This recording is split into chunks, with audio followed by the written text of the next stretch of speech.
De retour, mesdames, messieurs, bienvenue donc pour la deuxième partie de ce live, une partie interview. C'est une collaboration rémunérée, c'est important de le préciser, et nous accueillons immédiatement Benoît Hamon qui est ici avec nous. Salut à toi, mon cher Benoît. Salut à toi, j'espère que tu vas bien. Salut à tous.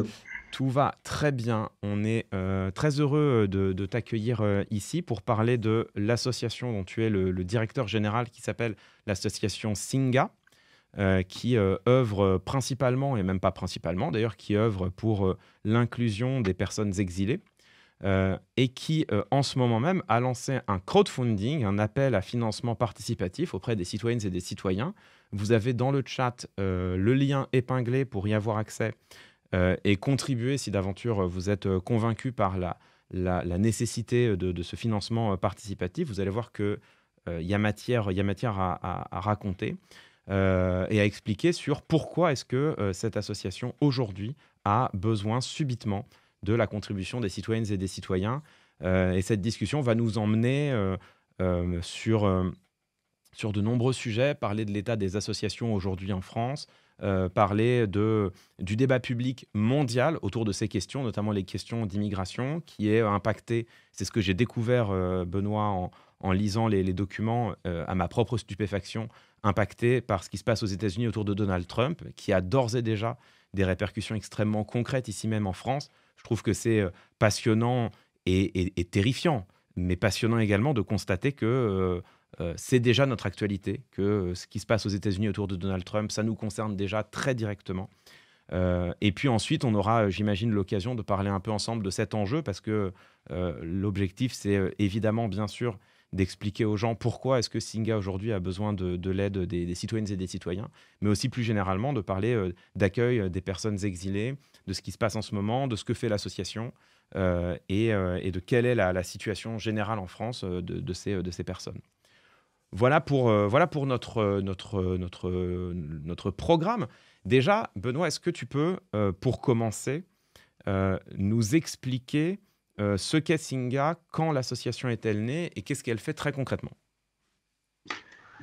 Bien, bah d'abord, merci à toi, hein, et bonjour à toutes et à tous.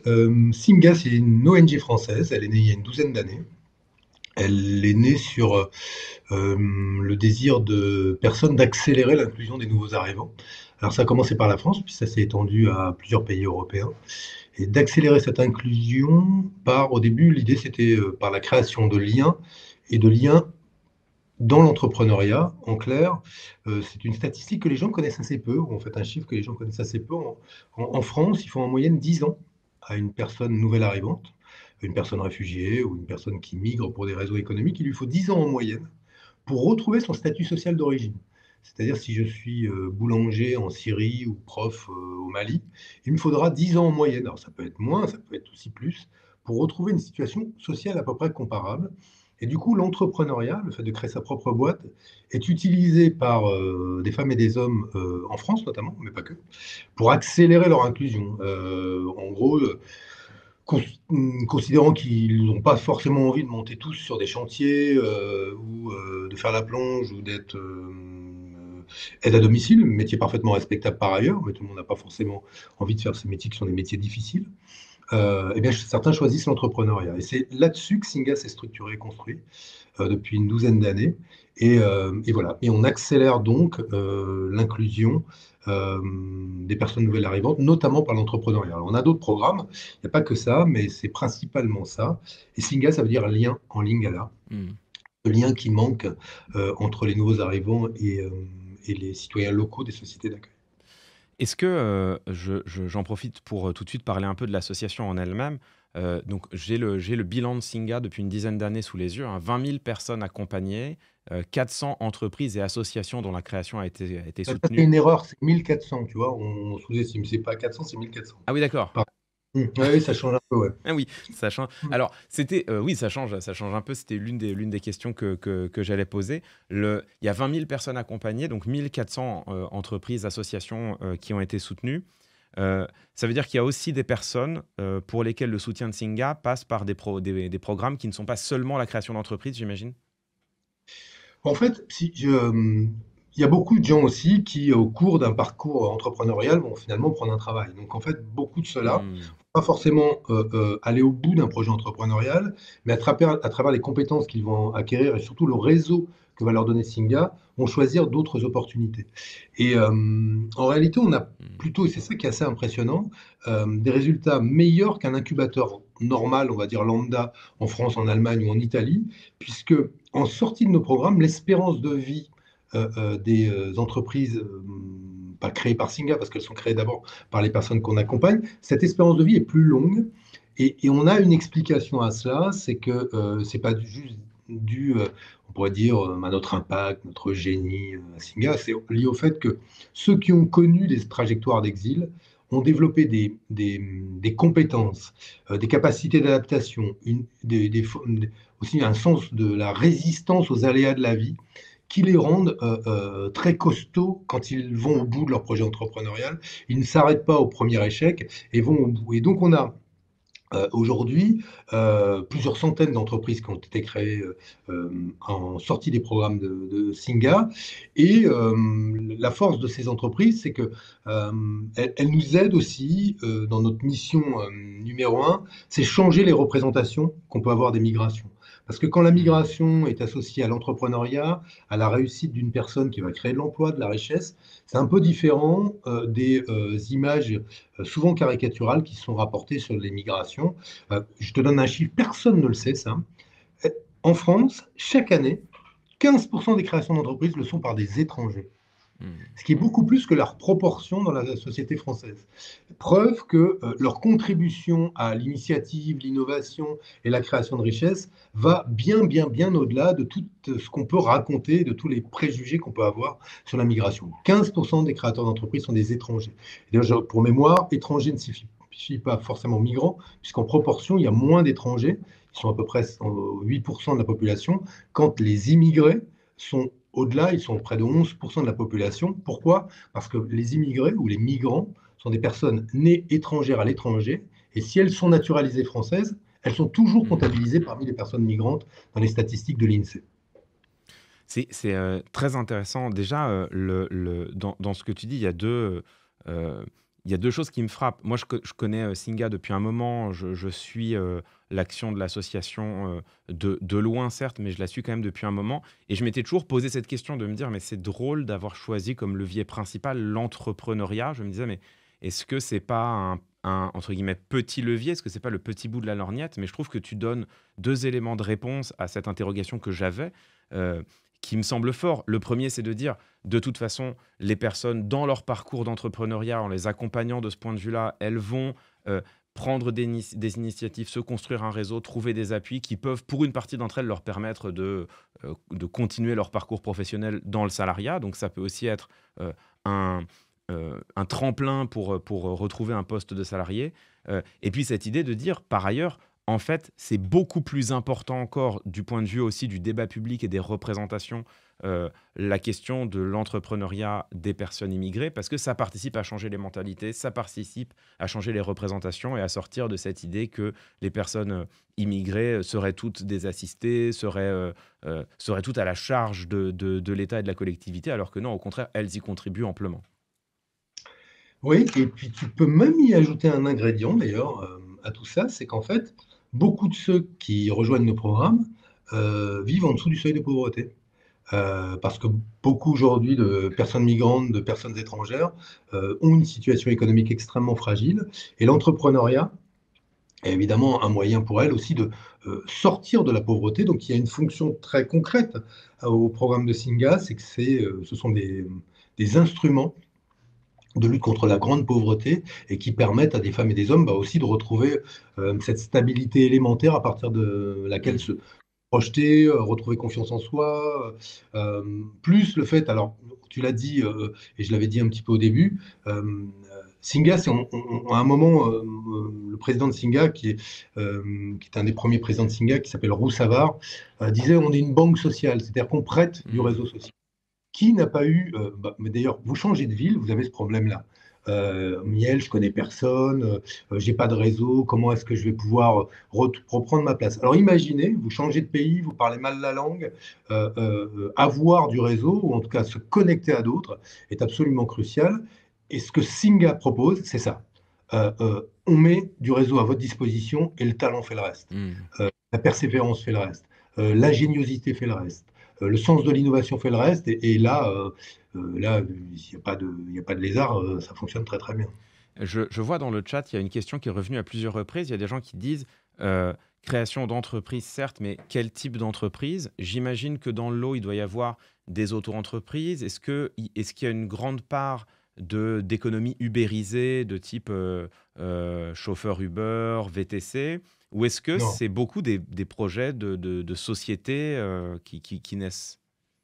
Non, on n'accompagne pas de projet de la sorte. Il y a évidemment quelques auto-entrepreneurs qui vont choisir au courant de leur programme l'auto-entrepreneuriat comme un moyen de tester leurs produits. Hmm. Mais nous, l'objectif est qu'ils créent,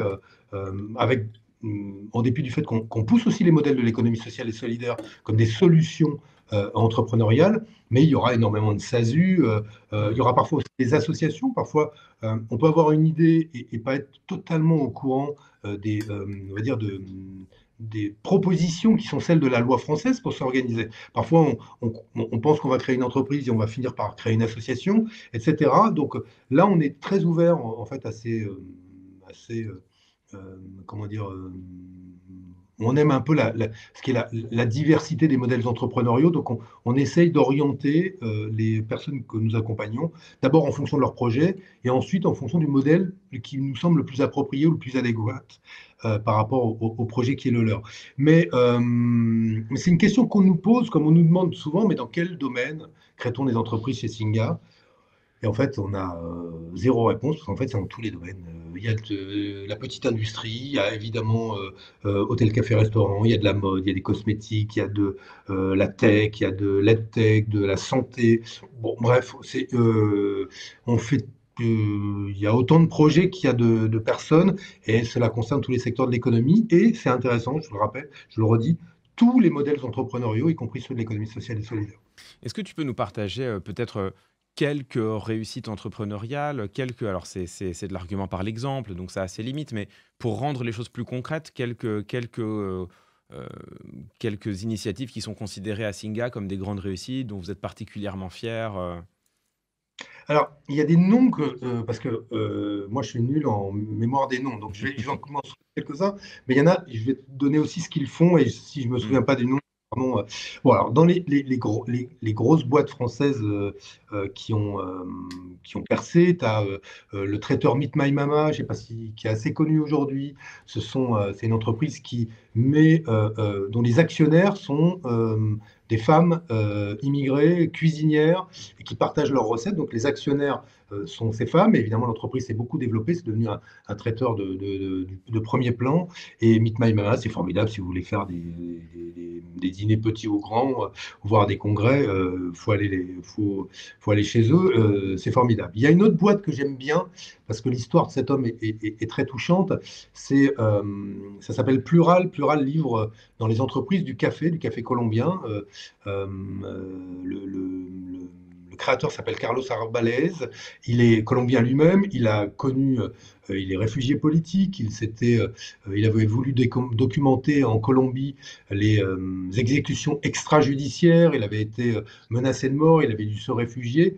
Et il est venu en France. Il a rencontré Singa. Il a créé donc un café qui fait de la formation de barista, qui commercialise un café qui s'appelle le Café Plural, qui est livré à vélo un peu partout pour les entreprises, pour les administrations. C'est un joli projet. Pourquoi? Parce que c'est aussi celui d'un homme tenace et qui a finalement dit, bon, il était professionnel du droit dans son pays, il fait du café, on pourrait croire que c'est un peu caricatural par rapport à la Colombie, mais ça dit aussi que quand on est en exil, on va parfois à l'essentiel, c'est-à-dire ce qui vous permet le plus vite de trouver une solution qui réponde à votre précarité économique et qui est souvent une précarité administrative. Parce que quand vous n'êtes pas réfugié politique, la question de votre titre de séjour est une obsession, une charge mentale considérable, a fortiori quand même pour renouveler un titre de séjour, vous passez parfois par plusieurs mois de zone grise. Cette zone grise, ou si vous vous faites contrôler, vous pouvez vous prendre une OQTF, donc une obligation de quitter le territoire français.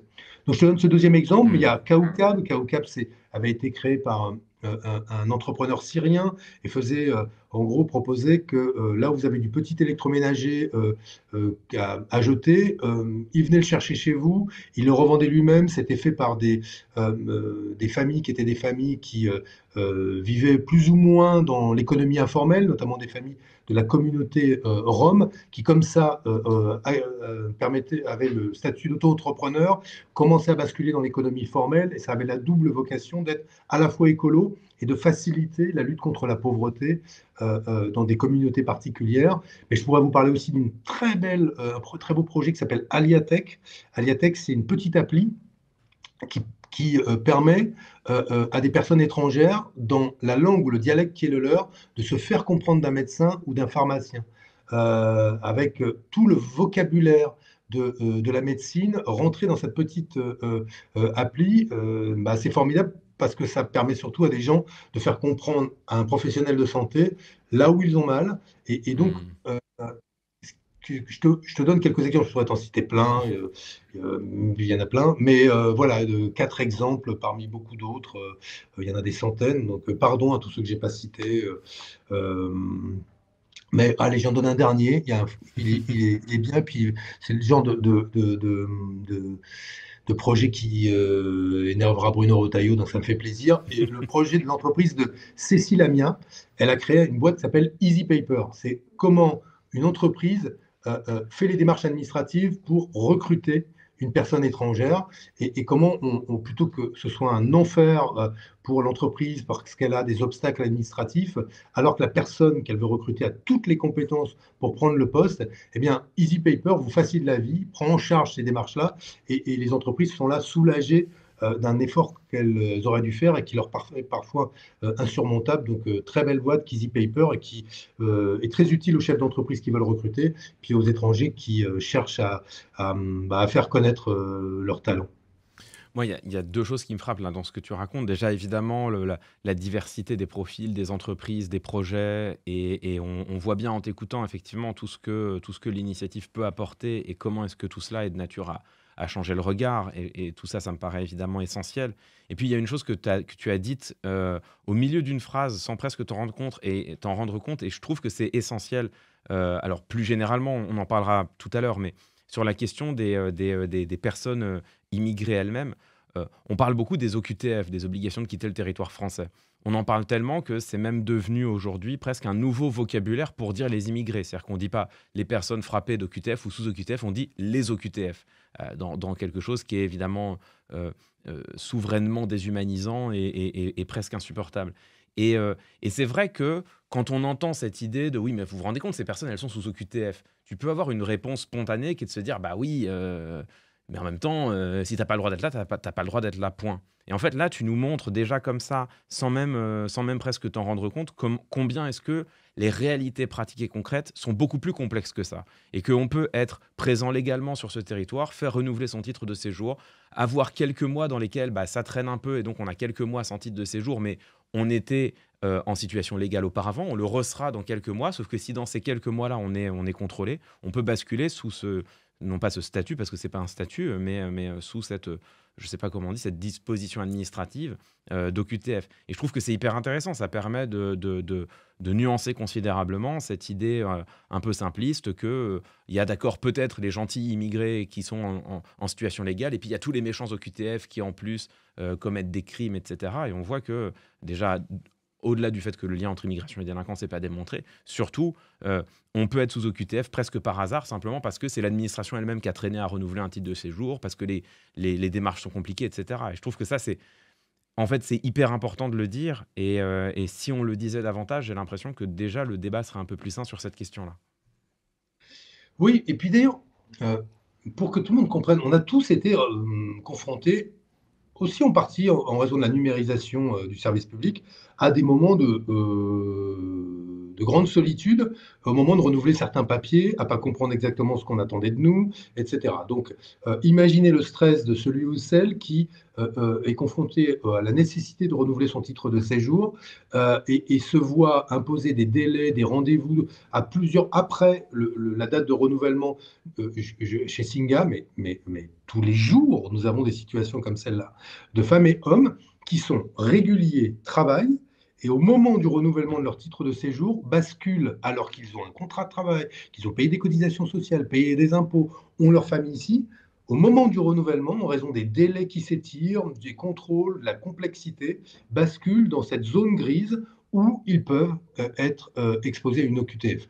Et donc, rappelons-le à ceux qui écoutent, une OQTF, en fait, c'est l'obligation pour vous de quitter le territoire. Vous devez vous prendre en charge et quitter le territoire. Et c'est devenu presque une sorte de réflexe. Dès lors qu'il y a un contrôle d'une personne en situation irrégulière, on lui délivre une OQTF. Et d'ailleurs, l'État est confronté à quoi? Au fait qu'il est incapable de réaliser des OQTF. Il y a des débats entre gens très très à droite, gens très très à l'extrême droite qui disent ah oui, mais il n'y a eu que 15% d'exécution des OQTF. À partir du moment où on la donne systématiquement, évidemment, on a des taux très très bas. Là où en Allemagne, quand vous avez une personne dont on contrôle le titre de séjour et qu'elle est en situation irrégulière, alors ces chiffres datent de 3 ou 4 ans, donc il faut maintenant les vérifier, mais à l'époque, 60% des personnes contrôlées en séjour irrégulier étaient régularisées par le travail. On constatait qu'ils travaillaient, on constatait qu'ils cotisaient, et donc on les régularisait. Et donc il n'en restait plus que 4 sur 10 pour lesquels se posait la question de savoir si elles devaient rentrer chez elles parce qu'elles étaient en séjour clairement irrégulier. Et évidemment, les taux d'exécution de ces 40% étaient bien plus élevés que quand on donne à 100% des gens en situation irrégulière une OQTF. Donc chacun sait, c'est là l'hypocrisie absolue, que non seulement ça met la personne dans une situation de détresse, de stress, mais qu'en plus, derrière, c'est le grand n'importe quoi. Et qu'on est même, rien n'est réalisé, donc on a des chiffres ridiculement bas, et donc vous allez avoir Retailleau qui va dire ah, j'ai été meilleur que Darmanin, j'ai fait 16% quand l'autre a fait 14,5%. Mais voilà, mais c'est quand même des gens derrière, des familles. Et moi, ce qui m'agace, je vais te dire, Clément, il y a un truc qui pardon, je ne veux pas faire trop de politique, mais j'ai toujours été frappé par les gens qui disent les deux valeurs centrales dans notre société, et vous allez comprendre à qui je parle, c'est le travail par lequel on se réalise, l'assistanat c'est pas bien, je mets des guillemets à l'assistanat, il faut travailler, c'est comme ça qu'on démontre son utilité, etc., etc. Et la famille, c'est par la famille, cellule de base d'une société, qu'une nation trouve sa cohérence, prend racine, blablabla. Bla, bla, bla, bla. Bon, si le travail et la famille, ce qui est le discours des conservateurs et des franges les plus réactionnaires de l'échiquier politique, sont des valeurs aussi importantes, et moi je le crois, je pense que c'est pas rien le travail, c'est pas rien la famille. Alors pourquoi ces valeurs jugées centrales les refuse-t-on aux étrangers? Pourquoi celui qui travaille depuis 5 ou 6 ans refuse-t-on de le régulariser alors qu'il a pris sa place? Pourquoi lui refuse-t-on le regroupement familial par lequel il trouverait la stabilité qu'il n'a pas en restant seul? Eh bien, pour une bonne et simple raison, c'est qu'en réalité, ces deux valeurs, travail et famille, sont moins importantes que la xénophobie aux yeux de ces gens-là. Hmm. C'est que domine leur rapport à la société, c'est d'abord la peur de l'étranger avant que ce soit le travail et la famille. Et c'est un formidable aveu de la part de Bruno Retailleau, Marine Le Pen et beaucoup d'autres, que de montrer qu'en réalité, ils sont moins déterminés par rapport à la question du travail et de la famille que par rapport à leur rapport absolument obsessionnel et névrosé aux étrangers. Voilà, c'est tout ce que je voulais dire. Pardon d'avoir fait un peu de politique, je m'excuse. Non, non, mais après, de la politique sur cette chaîne, effectivement, c'est absolument scandaleux. Euh, Oui, honte à non, non, mais c'est très frappant et je trouve le parallèle est précieux parce que effectivement, ça révèle des hypocrisies et puis ça permet en fait, de remettre de la clarté dans le débat public et puis après, chacun se détermine. En tout cas, ce qui est bien, je trouve, c'est que là, déjà, donc cette première partie, je pense que c'est important de présenter Singa et de montrer en quoi est-ce que l'action de l'association est, me semble-t-il, une action importante, efficace, que ça crée des réussites économiques et au-delà de réussites économiques, ça permet de favoriser l'inclusion de milliers et de milliers de personnes. Euh, une fois qu'on a parlé de cela, on en arrive à la situation actuelle et qui nous amène à faire ce direct, qui est une situation purement financière. Dans les papiers que Singa m'a envoyés et que j'ai consultés évidemment, j'ai donc découvert que les financements de Singa, les financements privés, avaient diminué de près de 40% sur ces derniers mois ou cette dernière année. J'ai découvert, ça c'est toi qui me l'as dit, que les financements publics aussi avaient tendance à diminuer. Et donc l'association se retrouve aujourd'hui dans une situation très compliquée quand il s'agit simplement de faire face à ses frais. Est-ce que tu peux déjà nous expliquer comment ça se fait? Qu'est-ce qui nous amène dans cette situation-là? Comment se fait-il que tout d'un coup, les crédits dont disposait Singa pour mener ses actions aient à ce point diminué? Bah, c'est là que la politique intervient, non pas de notre fait, mais de la part de ceux qui voient dans les preuves qu'apporte chaque année Singa que l'inclusion, ça marche, un démenti au projet idéologique qui est le leur. Euh, c'est ça le cœur du problème. C'est que chaque semaine, chaque mois, nous apportons les preuves que l'inclusion, ça fonctionne. Que ça fonctionne au double bénéfice des nouveaux arrivants et des sociétés d'accueil. De plus en plus d'entreprises qui créent de la valeur, qui changent les perceptions des migrations, etc. Bon. Et qu'est-ce qu'on constate? C'est que d'une part, sur le côté public, alors nous, on est présent dans plusieurs pays européens, donc ça ne concerne pas que la France sur le côté public. C'est vrai en Belgique, c'est vrai en France, c'est vrai en Allemagne. On a vu une baisse des moyens publics qui sont accordés à nos programmes. Alors, ils étaient pas les plus importants. En France, les subventions de l'État étaient pas les plus importantes. On n'est pas très financé par l'État.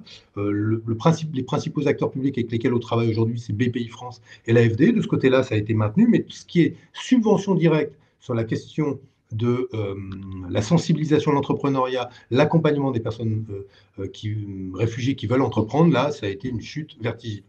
Donc, premier volet qui baisse. Mais ce qu'on a connu, et là aussi, c'est très politique, et qui a été assez spectaculaire, qui fait qu'en un an, la situation d'une ONG qui se portait plutôt bien, avec des finances équilibrées, on est vraiment une ONG en bonne santé financière. C'est compliqué, tout, comme toutes les assos, mais bon, on était jusqu'ici en bonne santé.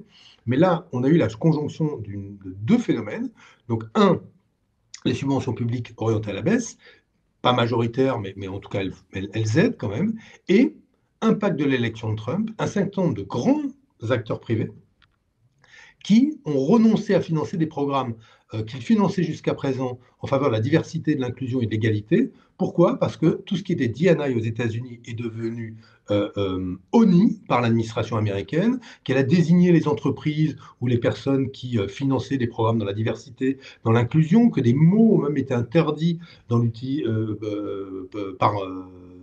dans l'usage courant de l'administration. Et bref, il y a des boîtes qui, ou sincèrement inquiètes, ou par autocensure, ont dit, bon, bah, écoutez, on va arrêter de financer de la diversité et de l'inclusion, on va replanter des arbres en Amazonie, ce qui est nécessaire aussi, hein, j'ai pas rien contre, mais c'est moins polarisant, c'est moins clivant. Encore que pour Trump, tout est clivant, dès lors qu'on fait quelque chose ou d'écolo ou de social. Mais on a eu, donc à un moment, moins de public, et d'un coup moins de privé, et la mâchoire s'est refermée. Et ça s'est passé, je te le dis vraiment, je ne peux pas te citer parce qu'il y a des gens qui nous aident encore, mais ça s'est passé en quelques semaines où des partenaires nous ont dit ça va devenir plus compliqué.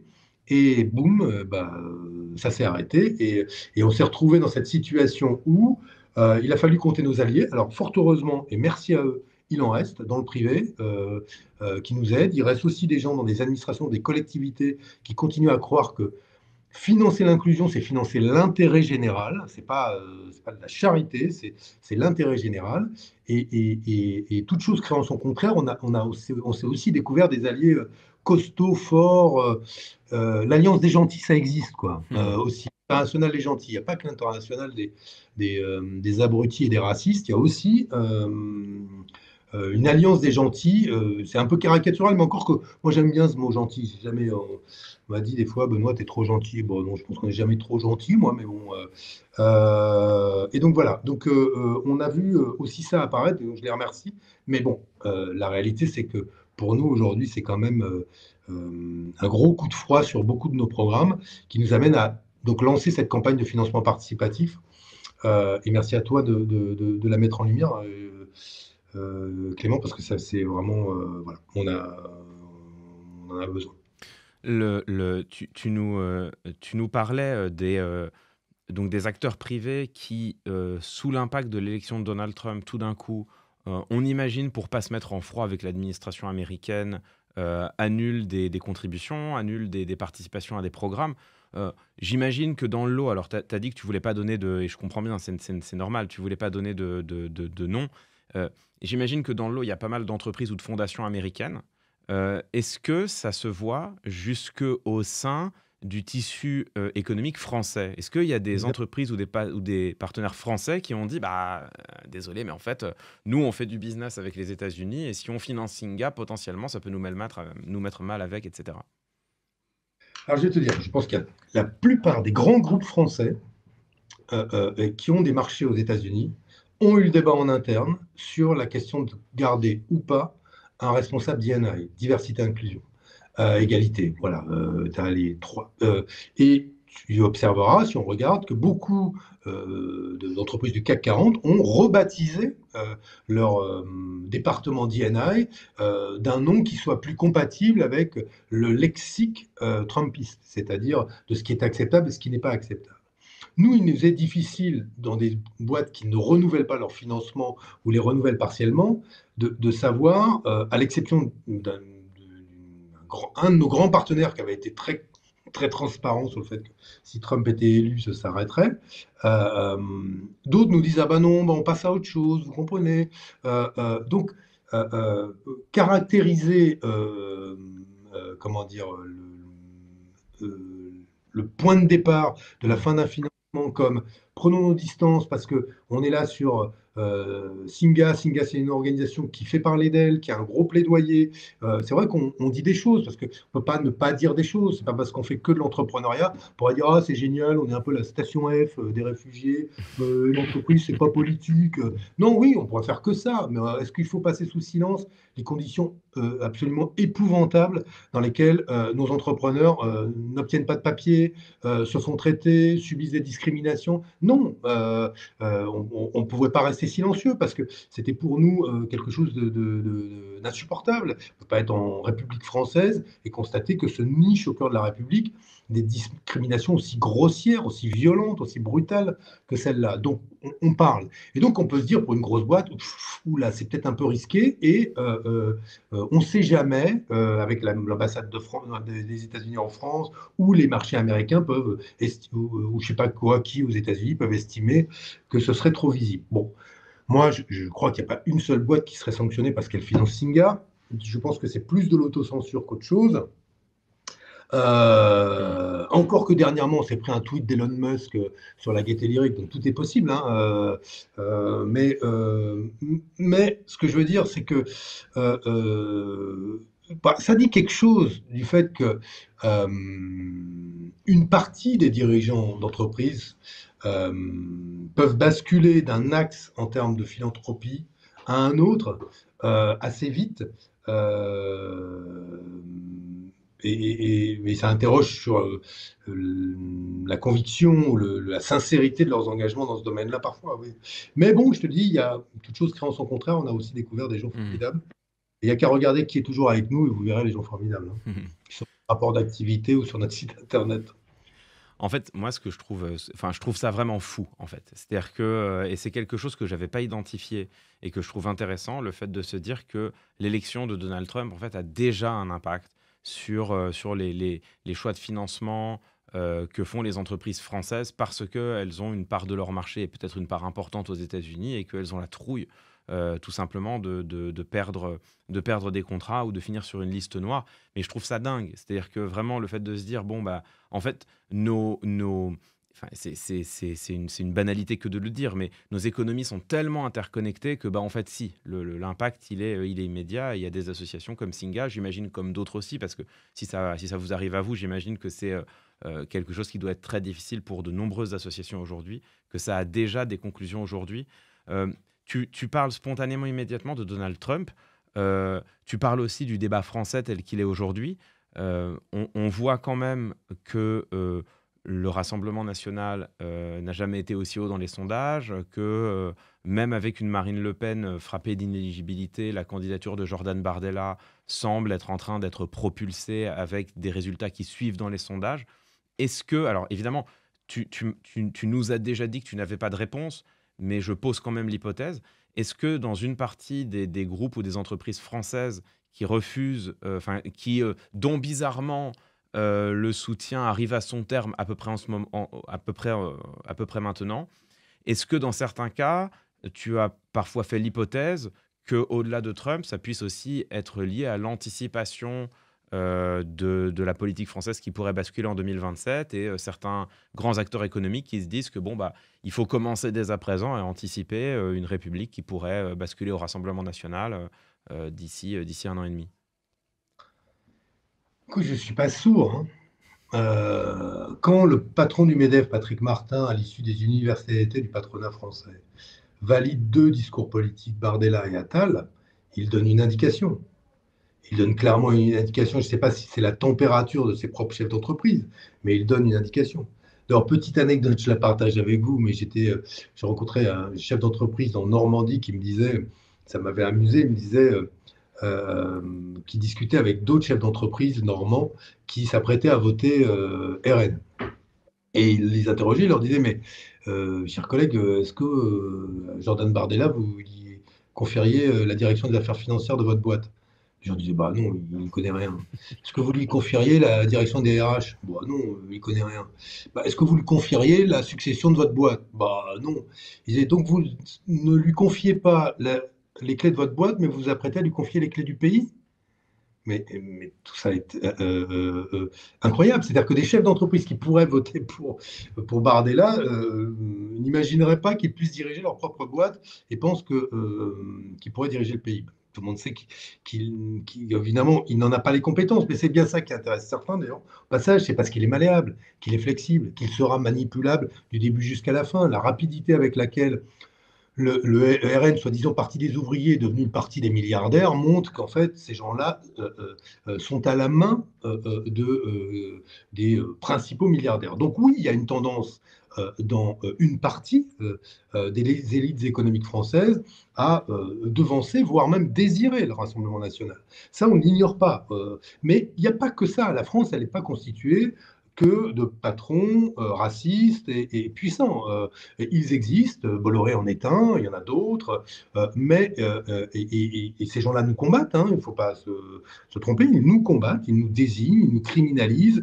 Il y a encore quelques années, les ONG qui sauvaient des gens en mer étaient des héros. Aujourd'hui, SOS Méditerranée, qui fait ce travail dans la Méditerranée, est montré comme une organisation criminelle, complice des mafias et des passeurs. Ça montre comment nos représentations sont transformées et ça me permet de dire que si évidemment nous, on vous appelle à nous aider, il y a aussi d'autres organisations comme SOS Méditerranée qui ont toute notre gratitude et notre reconnaissance pour le travail qu'ils font.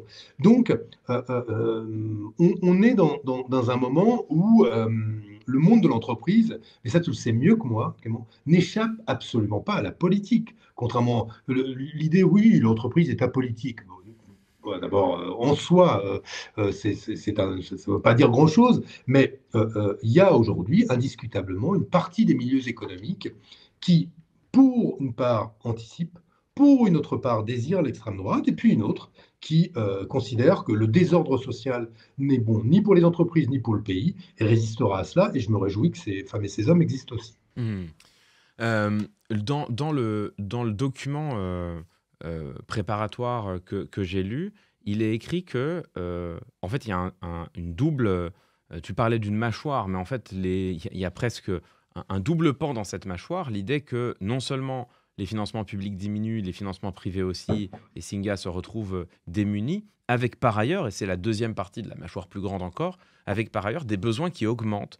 Est-ce que tu peux nous expliquer qu'est-ce qui fait qu'en ce moment, les besoins augmentent et que Singa est davantage sollicité encore qu'auparavant?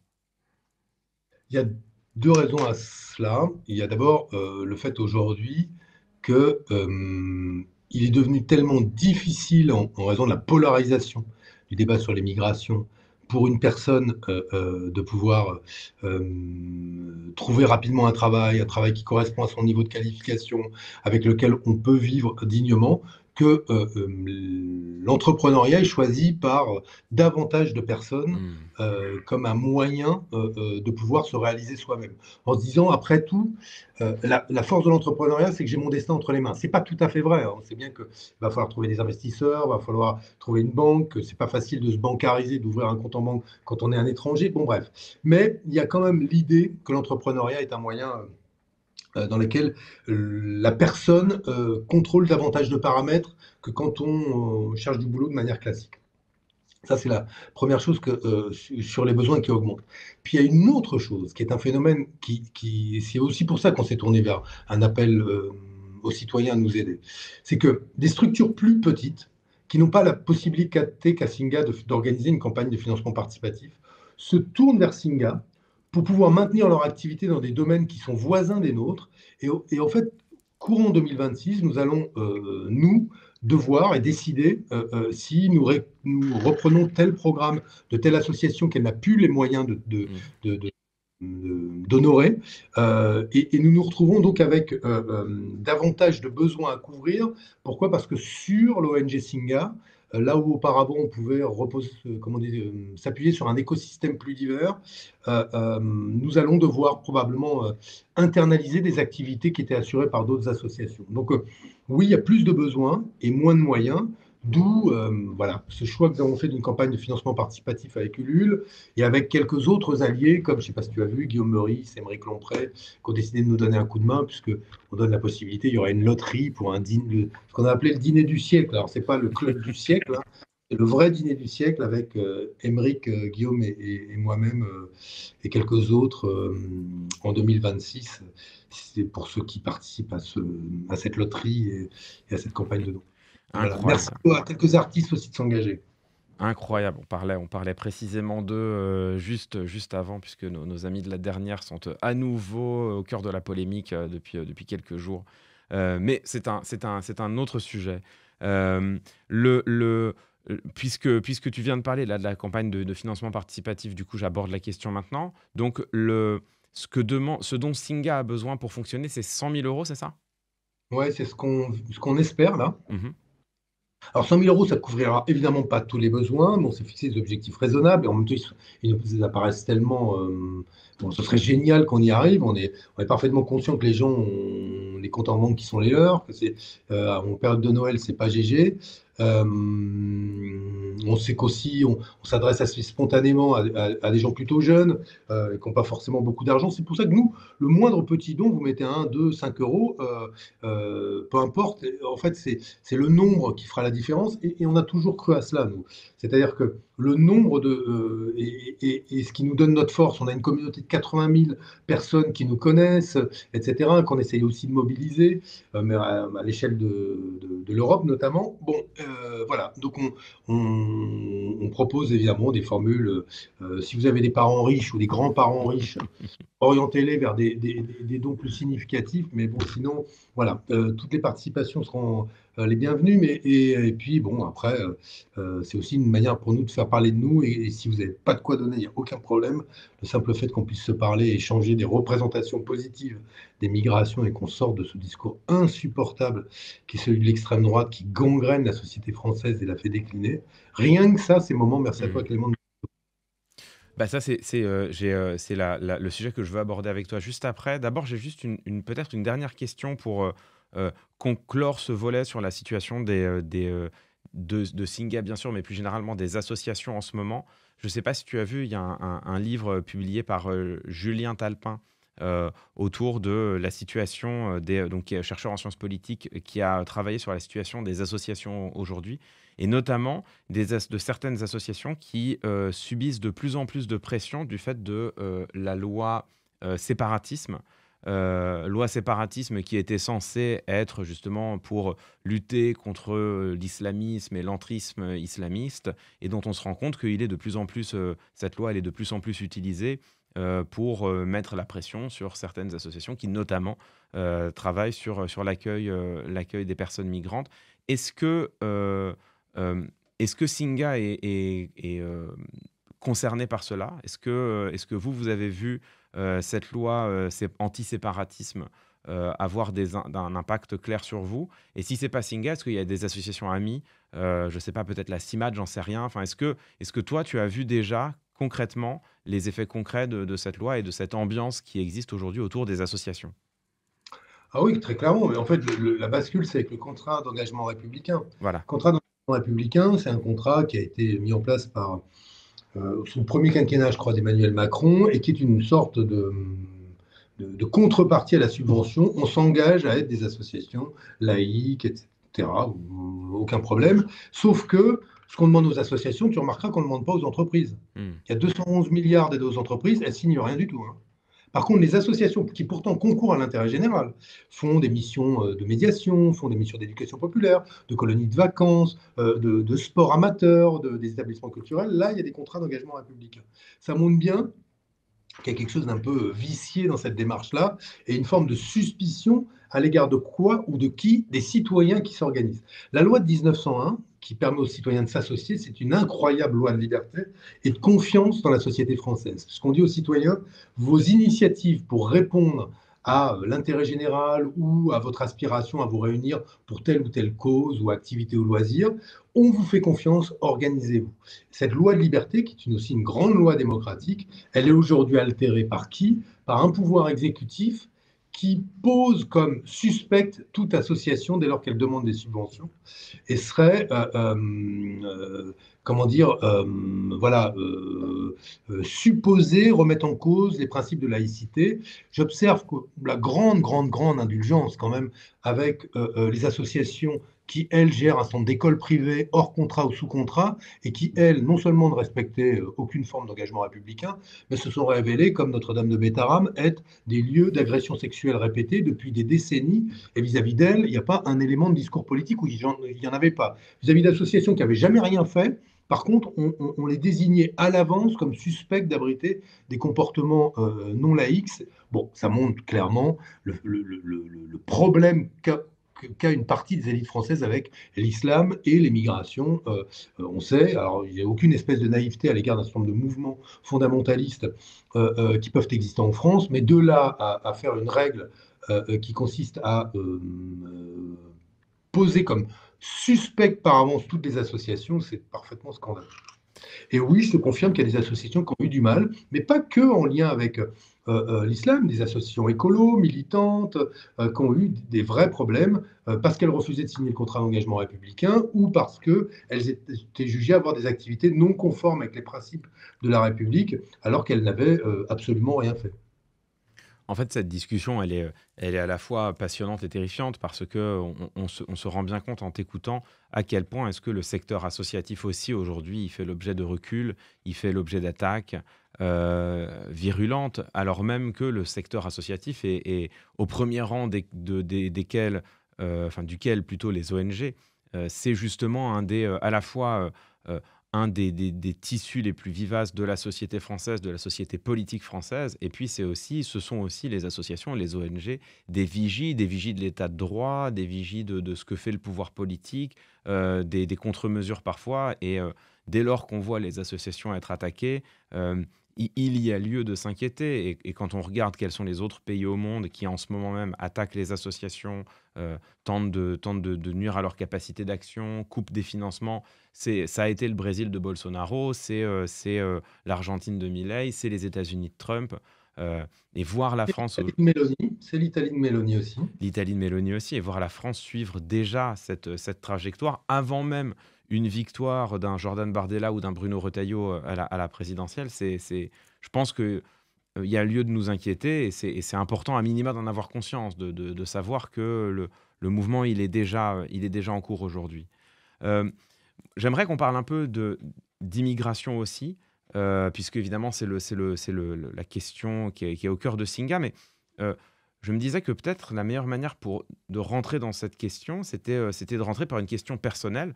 Euh, Toi, tu es un ancien acteur politique, tu as eu une parole qui était une parole évidemment générale, a fortiori celle d'un ancien candidat à la présidentielle, voué à proposer un projet de société. tu as été ministre de l'Éducation nationale, tu as été ministre de l'économie sociale et solidaire, si je ne me trompe pas, également. Tu as choisi, pour cette deuxième vie publique qu'est la tienne, qui est une vie associative, tu as choisi l'immigration, justement. Euh, Moi, je suis curieux de savoir pourquoi. C'est-à-dire, qu'est-ce qui a motivé ce choix? En quoi est-ce que pour toi, tu t'es dit, tiens, là, c'est l'enjeu sur lequel aujourd'hui je serais peut-être le plus utile, ou sinon le plus utile du moment où j'ai envie de mettre mon temps et mon énergie? Merci de me poser cette question. En fait, je m'interrogeais après, quand j'ai fait le choix de quitter l'engagement partisan, pas forcément politique, Mm. mais partisan, euh, où mettre le poids de mon corps, en quelque sorte. Où est-ce que la notoriété que j'avais acquise, une forme de légitimité à parler sur certains sujets, où est-ce qu'elle pourrait être le plus utile? Et j'ai pas longtemps hésité. Il y avait deux grands sujets qui me semblaient être importants. La lutte contre la pauvreté, qui reste un des moteurs de mon engagement, et les questions migratoires. Les questions migratoires parce que j'ai l'impression qu'on est sur cette ligne de crête euh, où dans notre rapport aux étrangers se jouent beaucoup de nos rapports entre nous et l'avenir de nos relations entre nous, Français. Dans la manière dont nous regardons une famille qui arrive et décidons d'être inclusifs ou de ne pas l'être, dans la manière dont nous déshumanisons la trajectoire de ces personnes, dans la manière dont nous nous mettons à leur place ou ne nous mettons pas à leur place, dans la manière dont nous leur offrons simplement la possibilité de s'épanouir, de réaliser leur vie ou nous le leur interdisons, se joue les relations que nous aurons avec nos propres enfants, les relations que nous aurons avec nos voisins et euh, probablement, et c'est ce qui apparaît aux États-Unis, cette forme de guerre de civilisation qui est en train de se nicher Mm. au cœur de l'Occident. Parce que je m'autorisais cette réflexion récemment. Tu te souviens sans doute, Clément, qu'il y avait eu ce fameux livre à la fin des années 2000 de Samuel Huntington sur le choc des civilisations. Bien sûr, oui. Et Huntington, qui est un politologue américain, prophétisait que le 21e siècle serait le siècle des grands conflits idéologiques, en tout cas culturels, au sens bloc de valeurs contre bloc de valeurs. Et lui voyait ou anticipait la lutte à mort entre l'Occident et l'islam, pour faire vite, comme un des, comment dire,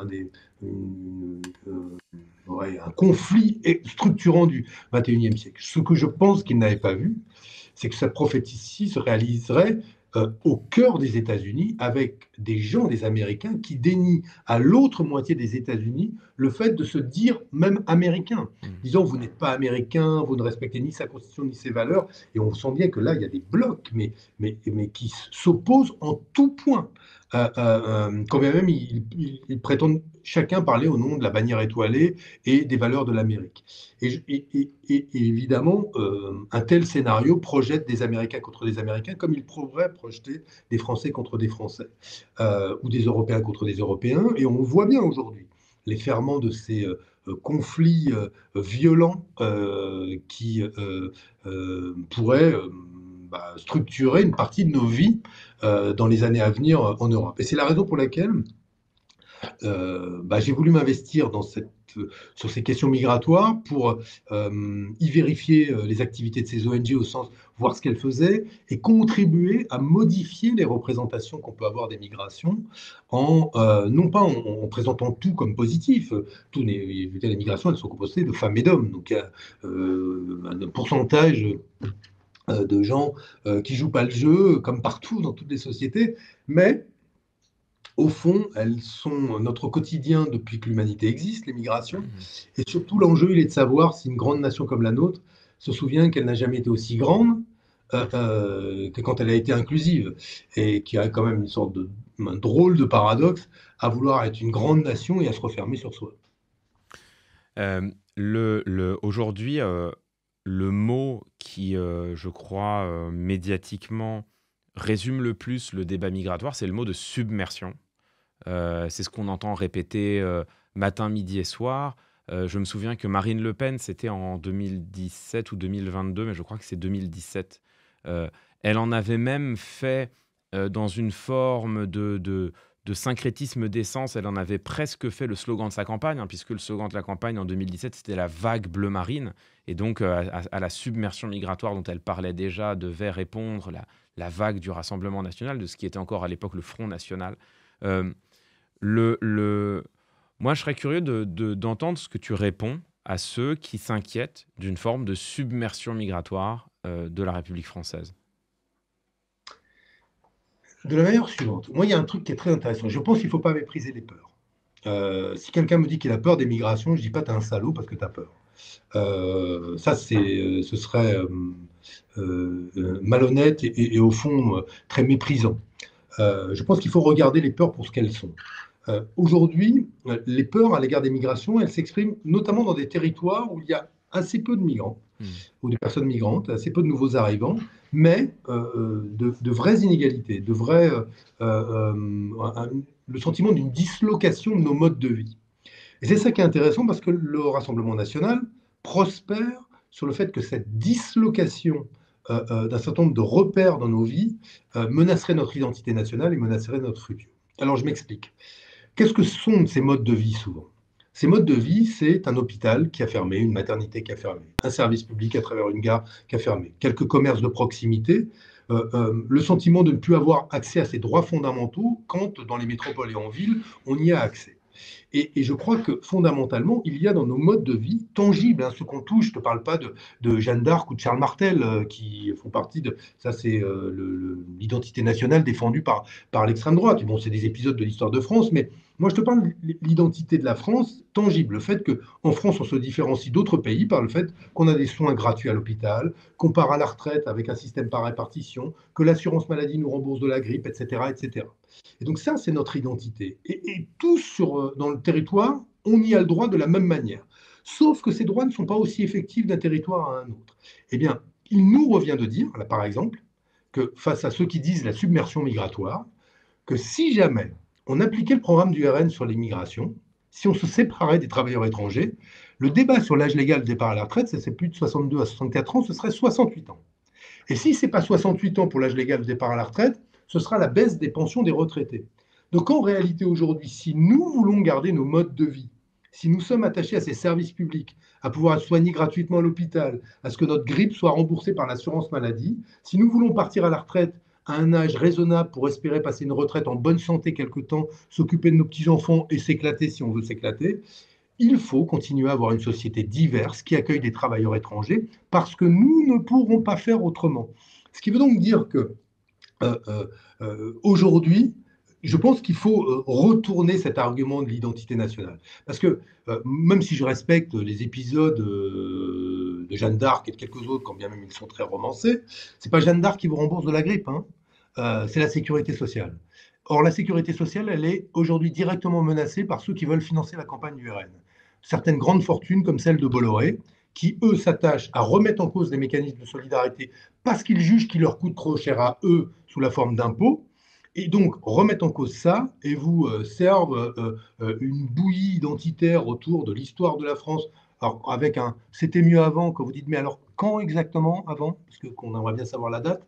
Personne n'est d'accord, évidemment, sauf qu'on voit bien que c'est en noir et blanc, qu'il faut un monocle ou une cotte de maille pour imaginer que la France était belle à cette époque. Donc, c'est ridicule. Moi, je pense aujourd'hui que nos arguments sont ceux eh bien de la possibilité, dans ce siècle, de conserver des mécanismes de solidarité humains, respectueux de la dignité des personnes, et qu'on n'arrivera pas à le faire si on n'a pas justement une capacité à être inclusif, à être grand, à être plus grand que la vision rabougrie, un peu moisie, qui est celle des dirigeants d'extrême droite. Et d'un mot, tu as raison sur une chose, mais bon, c'est pas l'expert que tu es du langage, du discours politique, ça ne me surprend pas. Quand tu évoques la question de la submersion, les mots associés aux migrations sont ceux ou des catastrophes climatiques ou des guerres. Front migratoire, offensive migratoire, tsunami migratoire, vague migratoire, submersion migratoire, à chaque fois c'est une catastrophe. Et bah, évidemment, ça n'est pas neutre sur les perceptions qu'on en a. Et il y a d'ailleurs un sondage qui le montre, puisque les Français voient deux fois plus, voire même presque trois fois plus d'étrangers en France, quand on leur demande sur 100 personnes combien sont des immigrés, ils en voient 3 fois plus qu'il n'y en a réellement. Donc ça vous dire aujourd'hui que l'impact de ces discours modifie nos croyances. Et nos croyances sont très, très, très éloignées des faits. Oui, ça c'est intéressant. C'est l'étude, je crois, de François Héran, à moins que ce soit celle d'Hervé Lebras, je les confonds toujours.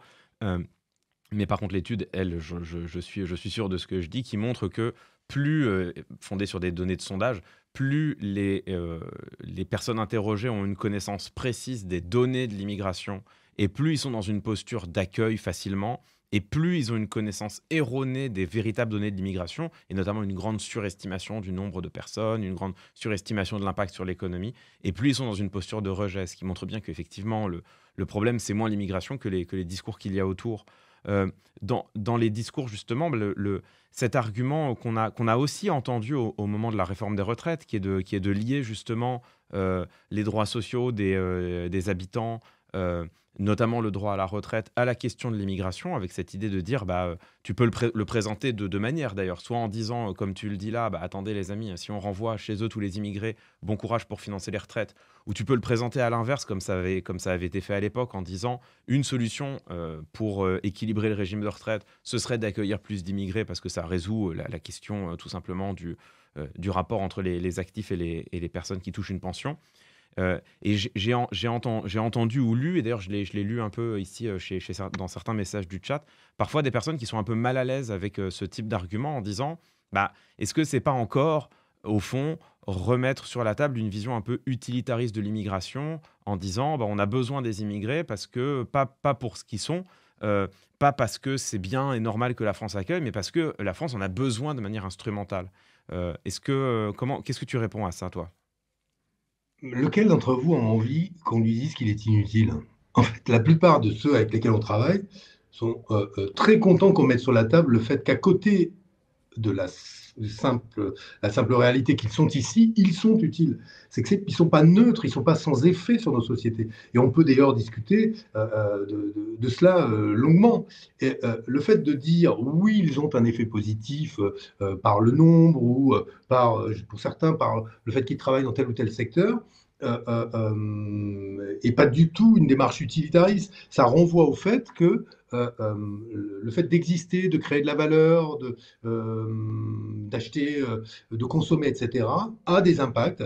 Et ces impacts, ils existent et on a le devoir de les objectiver pour les étrangers comme on les objective pour les nationaux, ou ensuite comme on les objectivera pour les habitants de Saint-Quentin ou de Bourges, j'en sais rien, qu'ils soient étrangers ou pas étrangers. Ça veut dire que, bien sûr, le fait d'être réduit à des chiffres, à une valeur économique, etc., ça c'est un autre débat, mais ce que je crois, c'est que je comprends le débat sur ne résumons pas la richesse de l'immigration à sa contribution économique, mais quand cette contribution est une contribution positive, collective, pourquoi ne la mettrions-nous pas dans le débat? C'est là et c'est pour ça que je voulais te dire tout à l'heure que Hmm. ce que je crois, moi, ce que nous croyons chez Singa, fort, c'est que quand un boulanger kurde s'installe dans un petit bled où la boulangerie allait fermer, ce boulanger kurde et sa famille vont avoir un impact sur la représentation des migrations 100 fois plus efficace que tous les discours de Benoît Hamon. Et c'est pour ça qu'on croit dans l'entrepreneuriat, parce Hmm. qu'il va non seulement maintenir un commerce de proximité avec une boulangerie, et Dieu sait que là, on est presque dans le service public, hein, la baguette, mais en plus, ces gamins vont être scolarisés, permettront peut-être que l'école qui gardait 2 ou 3 classes puisse rester ouverte, etc. Et donc, on a là un effet comment dire, de l'altérité positive sur une communauté, alors là, soyons honnêtes, hein, bien supérieur à tous les Twitch qu'on pourrait réaliser, toi et moi, Hmm. pour dire l'immigration, c'est. Et donc, c'est pour ça que c'est crucial pour nous qu'à travers ce que fait Singa, il y ait des trajectoires de femmes et d'hommes qui, dans des territoires, par le simple fait de faire leur métier, d'exercer leur talent, de révéler leur talent, vont faire tomber les préjugés et tous les biais qui aujourd'hui travaillent en profondeur la société française dans son rapport aux étrangers. Et moi, je crois beaucoup, beaucoup à cela. Et je crois que le boulanger kurde oui, il est utile et on lui dirait, mais non, c'est pas grave, tu n'as pas à démontrer ton utilité. Il dirait, bah, j'ai aussi envie de montrer que j'ai un impact économique, un impact culturel. Voilà, donc que je te dis ça parce que ça existe vraiment. Nous, on a des expériences comme ça de gens qui ont par leur entreprise, le simple fait de faire leur boulot, tout simplement, ils n'ont pas tracté, ils ont pas fait de post sur les réseaux sociaux, ont modifié les représentations des migrations. Et ça, c'est le métier de Singa, ça. C'est qu'il y ait le maximum de ces ambassadeurs, parfois innocents du message qu'ils portent, au sens où ils font leur boulot, mais qui vont, en faisant leur boulot, transformer notre regard sur l'altérité de manière pacifique, paisible, j'ai envie de te dire, harmonieuse même. Hmm. Dans le prolongement de cette discussion, il y a une question qui revient souvent sur la table et qui en fait est quelque part au cœur de l'activité de Singa, c'est celle de ce qu'on appelle l'impact économique des migrations, avec un vrai débat académique qui n'est plus vraiment un débat, hein, puisque j'ai l'impression que la question elle est bien tranchée. Moi, je me souviens d'une séquence que tu as peut-être vue qui était enfin, qui était à la fois surprenante et très révélatrice. Surprenante parce qu'elle nous vient de Eric Woerth, qui était sur Europe 1, donc qui est une radio du groupe Bolloré, et qui, interrogé sur Europe 1 au milieu d'interviews quand on lui parle d'immigration, dit, dans une forme d'honnêteté et d'avoir travaillé la question, dit, écoutez, l'honnêteté m'oblige à vous dire qu'il n'y a pas d'impact négatif de l'immigration sur l'économie. S'il y a un impact, il est plutôt positif. Mais vous ne me croirez jamais, anticipe-t-il. Et il avait raison, puisqu'en face, il y a tous les chroniqueurs autour de la table qui disent mais n'importe quoi, on est d'habitude d'accord avec vous, monsieur Woerth, mais là, vraiment, c'est impossible d'entendre cela, etc. Moi, je trouve que c'est intéressant parce que il y a beaucoup de choses qui sont résumées là-dedans, les préjugés, le fait que ces préjugés soient portés par plusieurs grands groupes de médias, et en particulier un groupe de médias, le groupe Bolloré, de voir aussi combien est-ce que, une fois que les opinions sont cristallisées, fossilisées dans l'esprit des individus, et qu'elles sont même devenues identitaires, dans le cas des chroniqueurs du groupe Bolloré, même des données rationnelles échoueront à avoir un impact dessus. Donc moi, je trouve que dans cette anecdote, il y a beaucoup de choses qui est contenu. Qu'est-ce que toi, tu as à nous partager? Déjà, je ne sais pas si tu avais vu cette vidéo, enfin cette séquence, et si elle... Et donc, bah, je pense que tu passeras un bon moment. Ça ne manque pas de sel, cette séquence. Plus généralement, sur la question de l'impact économique des migrations, est-ce que toi, tu as des choses à nous partager? J'imagine que ça fait partie, au sein de votre plaidoyer, des questions qui ont été particulièrement bien travaillées. Alors oui, on s'est beaucoup fondé sur les travaux, au-delà de tout soupçon de l'OCDE, hein, qui a essayé de regarder ce qu'étaient les impacts de l'immigration, une fois qu'on disait, bah, écoutez, les nouveaux arrivants, ils sont consommateurs d'aide médicale d'État, parfois d'allocations familiales, et on suppose que le montant de ces allocations serait supérieur aux impôts qu'ils payent, aux cotisations sociales qu'ils payent, aux achats qu'ils réalisent, à la TVA qu'ils payent. Eh bien, c'est pas le cas. C'est pas le cas, et c'est pas le cas pour la France. C'est un solde net favorable pour la France que d'accueillir des personnes étrangères. On est sous le point de PIB, hein, mais c'est quand même un solde net.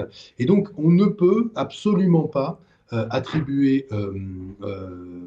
à la migration de nous coûter quoi que ce soit.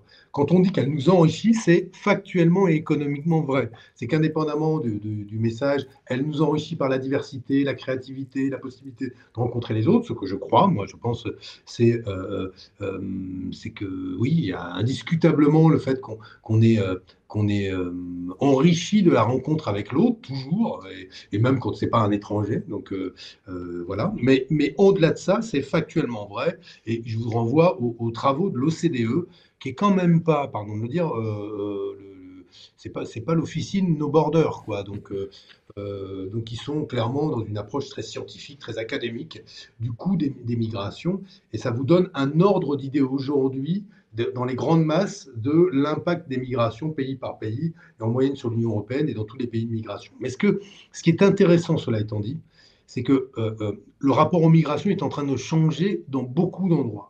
Pourquoi? Parce que des pays qui étaient hier des pays d'émigration, on en partait, sont devenus des pays de pays toujours d'émigration, on en parle, mais aussi des pays de transit et parfois des pays d'immigration.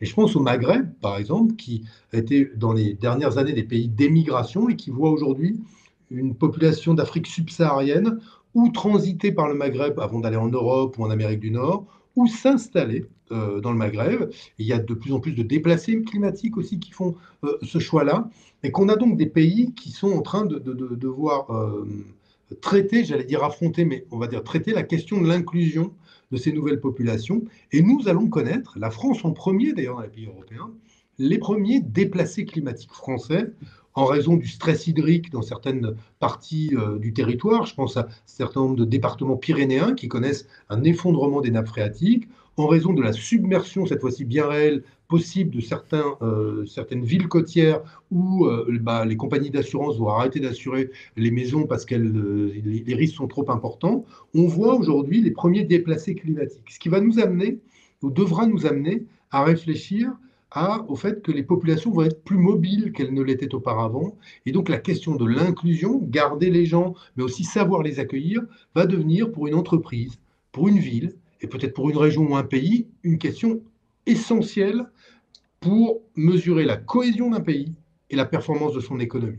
Ces deux facteurs, cohésion sociale et performance économique, seront de plus en plus corrélés aux capacités d'inclusion, aux capacités à créer des environnements interculturels. Et c'est ce qui, moi, aussi me donne confiance dans l'avenir, parce que je me dis, voilà, on a des arguments et on a un contexte qui milite et plaide pour l'amélioration de l'inclusion et pas ces discours absolument imbéciles qui consistent à dire il faut être contre l'immigration. D'ailleurs, être pour l'immigration est aussi absurde que d'être contre, puisque bon, ça existe. Donc, si vous dites que vous êtes pour ou contre l'immigration, ça veut dire que vous êtes pour ou contre le soleil. C'est pareil, quoi. Donc, il y a des migrations. Le sujet, c'est est-on inclusif ou exclusif Oui. Mettons.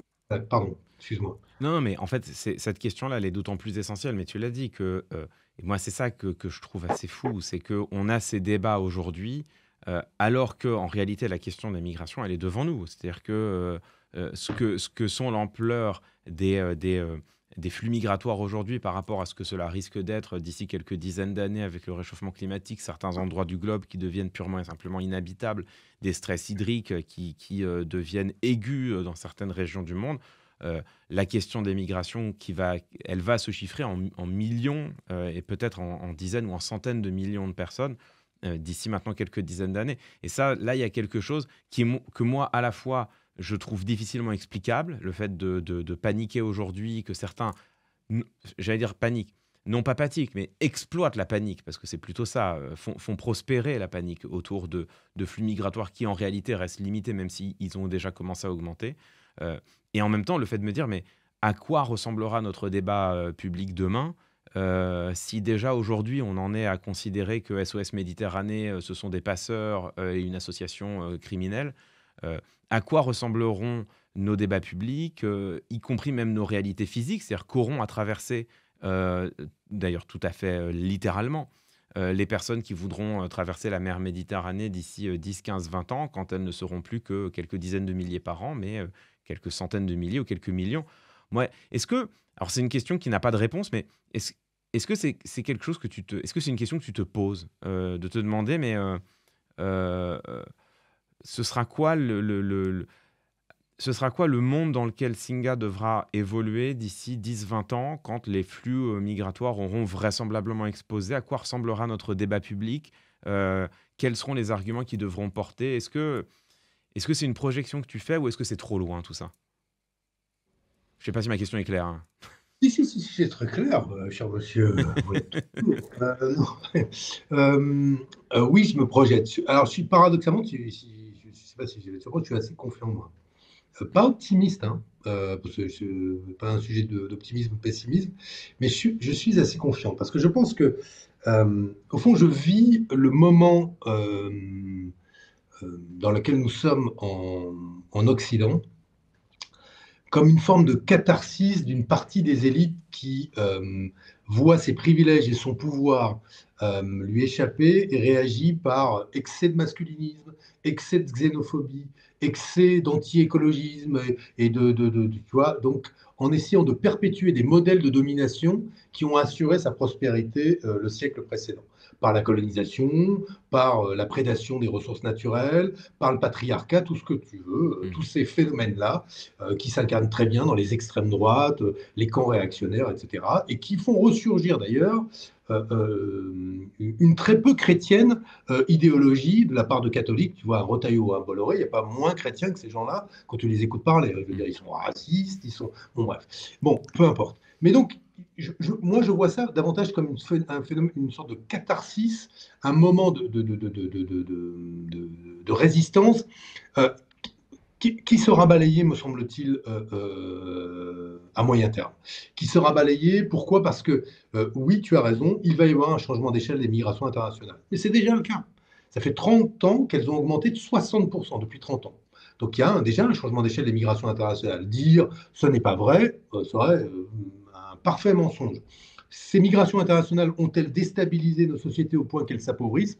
Totalement faux. Au point que le niveau de formation des personnes diminue? Totalement faux. D'ailleurs, au passage, les migrants très très qualifiés sont en pourcentage aussi nombreux, voire même plus nombreux que les populations des pays des sociétés d'accueil. Alors oui, il y a plus aussi de gens peu ou pas qualifiés, mais en réalité, on se rend compte aujourd'hui qu'il n'y a pas eu de déstabilisation. Il y a un discours sur la déstabilisation. On a connu des moments qui étaient des moments difficiles parfois, où il y a des conflits culturels, mais globalement, le nombre de mariages mixtes, comment dire, la diversité dans nos sociétés, dans nos écoles, dans nos entreprises, tout ça passe. Et je vais te donner un exemple du fait que ça marche. Un exemple extrêmement concret, tout le monde va me comprendre. Je vais vous prendre une anecdote. J'ai 2 minutes pour la raconter, mon anecdote, ou pas? Totalement 2 minutes.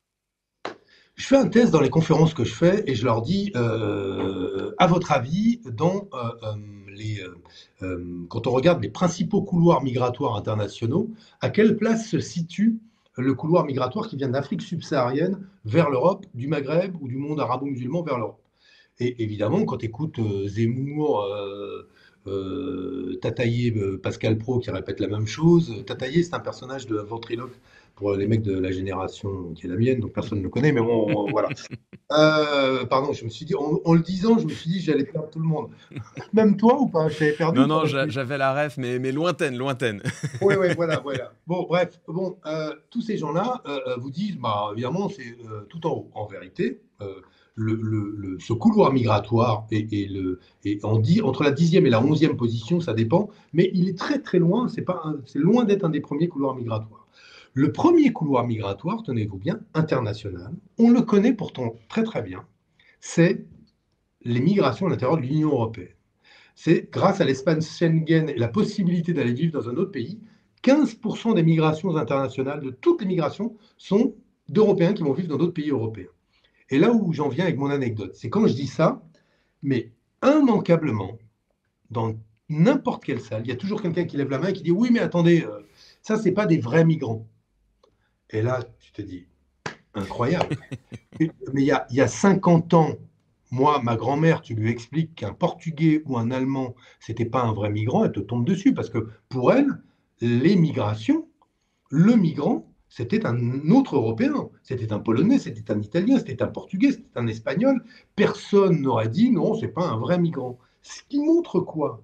Que la coopération en Europe, la citoyenneté européenne aura eu au moins cette fonction de modifier radicalement notre représentation d'un Européen qui vient chez nous et qui pourtant parle une langue qui est très éloignée de la nôtre, hein, même si certaines ont des racines latines, je ne rentre pas dans le débat, mais bon, mais c'est quand même une culture différente, une gastronomie différente, un rapport à la religion différent, etc., etc. Personne, il y a 50 ans, n'aurait dit, bah non, c'est pas un vrai migrant. Maintenant, systématiquement, on te dit, bah non, les Européens ne sont pas des vrais migrants. Donc la coopération, l'interculturalité, la citoyenneté commune, ça te fabrique où ça inverse le cours qui est celui que l'on voudrait donner à l'ordre des choses, selon lesquelles on est bien contre soi. Bon, bah moi je suis désolé, mais voilà, tout ça, ça ne marche pas, et on a la preuve du contraire. Donc, je te donne cet exemple parce que je trouve qu'il est très parlant. Et quand ça m'a vraiment sauté aux yeux par la répétition de ce genre de phrases-là, et ce qui montre, voilà, les vertus de stratégie inclusive. Euh, C'est évidemment, je trouve, une anecdote qui est éclairante et on peut tous s'y connecter. Et en plus, ce qui est drôle, c'est que ça fait écho aussi à un état du débat public en 2022 au moment de la guerre en Ukraine. Moi, je suis sûr que tu t'en souviens aussi bien que moi avec ces commentaires ubuesques sur les chaînes d'infos, certains chroniqueurs qui disaient en parlant des réfugiés ukrainiens, mais enfin, eux, ce sont des gens comme nous, quoi. Enfin, ils ont les mêmes voitures. Et là, tu t'arrêtes, tu dis, mais bon, bah, voilà où on en est, quoi, dans le degré de racisme inconscient, parce que même pas objectivé, même pas perçu par ceux qui s'en font pourtant le relais.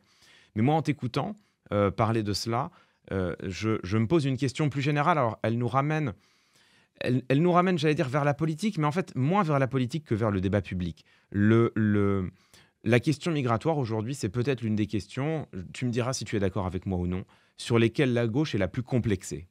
Euh, j'ai peu souvent l'habitude ou l'impression d'entendre des propos réellement clairs sur les enjeux migratoires, notamment venus de la gauche. Du moins, j'ai peu l'impression d'entendre des propos clairs qui ne soient pas en réaction. C'est-à-dire que quand il s'agit d'aller qualifier les propos et les obsessions de Bruno Retailleau, de Marine Le Pen, de Jordan Bardella, de racistes et xénophobes, oui, effectivement, on a des orateurs, des oratrices qui savent le faire et qui le font bien, et c'est heureux. Mais je ne suis pas sûr d'être très au clair sur ce que les différents acteurs et actrices proposent, eux, comme modèle. Et je ne suis même pas sûr qu'elles et eux soient très clairs eux-mêmes et elles-mêmes. Et donc, ma question, c'est celle finalement du combat culturel. C'est-à-dire que j'ai l'impression que tant qu'on sera encore à être dans un discours de réaction, pas forcément réactionnaire, mais dans un discours de réaction, consistant à dire mais non, mais arrêtez d'être raciste, c'est pas très bien, sans savoir dire nous-mêmes pourquoi l'on plaide, j'ai l'impression que on sera condamné à jouer en défense.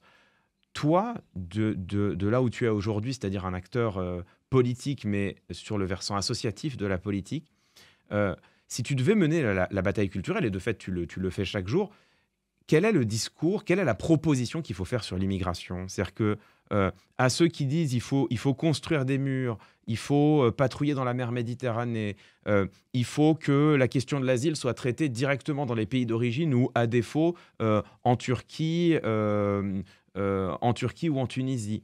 Euh, à ceux qui disent cela, quel est le contre-discours à opposer? Est-ce que c'est un discours d'accueil limite no border, consistant à dire bah écoutez, si les gens veulent venir, qu'ils viennent, et de toute façon on a déjà démontré que ça se passait bien en termes d'identité, preuve en est, la France est toujours là, toujours debout, toujours la même, ça se passe bien en termes économiques, preuve en est, de toute façon c'est une richesse, et c'est une richesse plus générale. Bon, donc est-ce qu'il faut dire on accueille?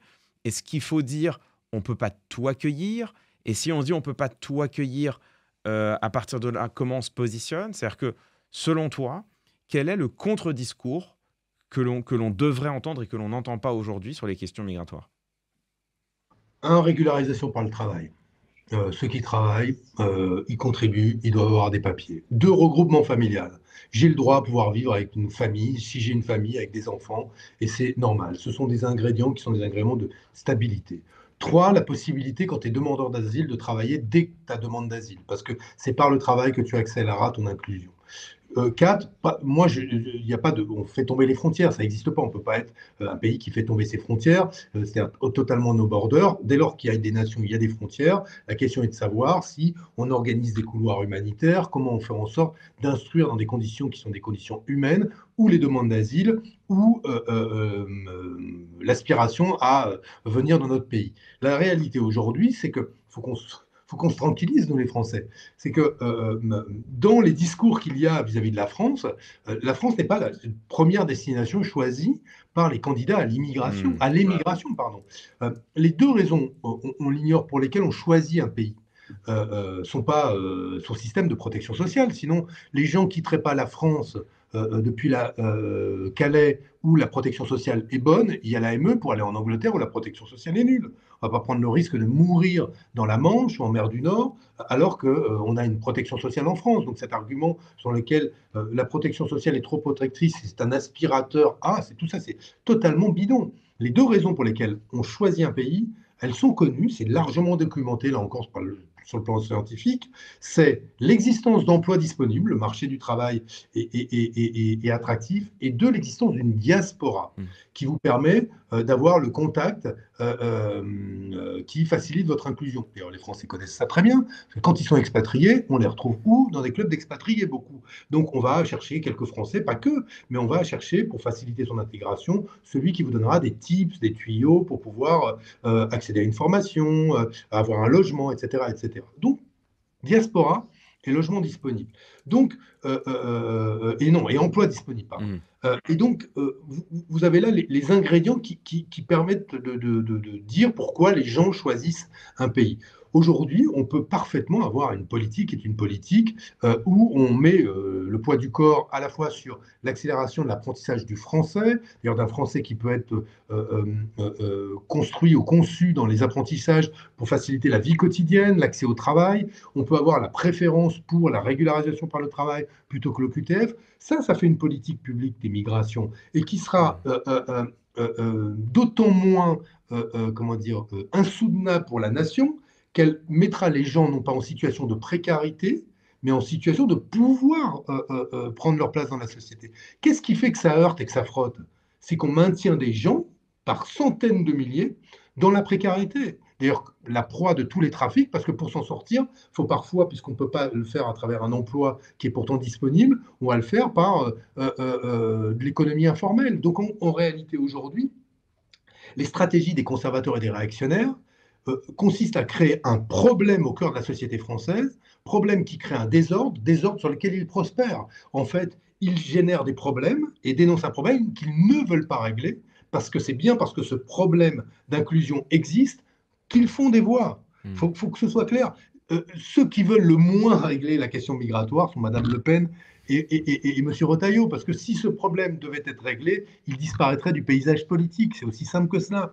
Donc, ne vous trompez pas.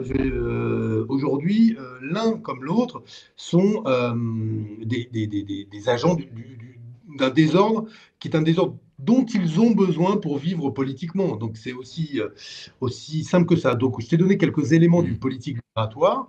Il y a évidemment des choses à faire sur ce qu'on appelle le règlement de Dublin, qu'il faut, et sur les politiques d'accueil en Europe. Mais bon, tout ça peut se faire à bas bruit, au sens où sans heurts pour la société française.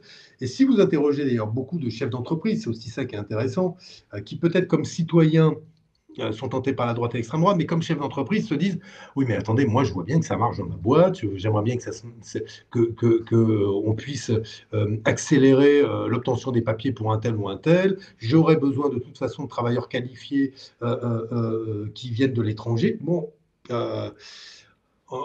en vrai, on n'est pas loin de la solution. Le problème, c'est qu'il y a trop de démagos sur les questions migratoires. Et tu as raison sur une chose, c'est que la gauche, non seulement a été timide, mais qu'elle s'est ralliée à un discours qui est un discours euh, prétendument de bon sens, qui était on ne peut pas accueillir toute la misère du monde.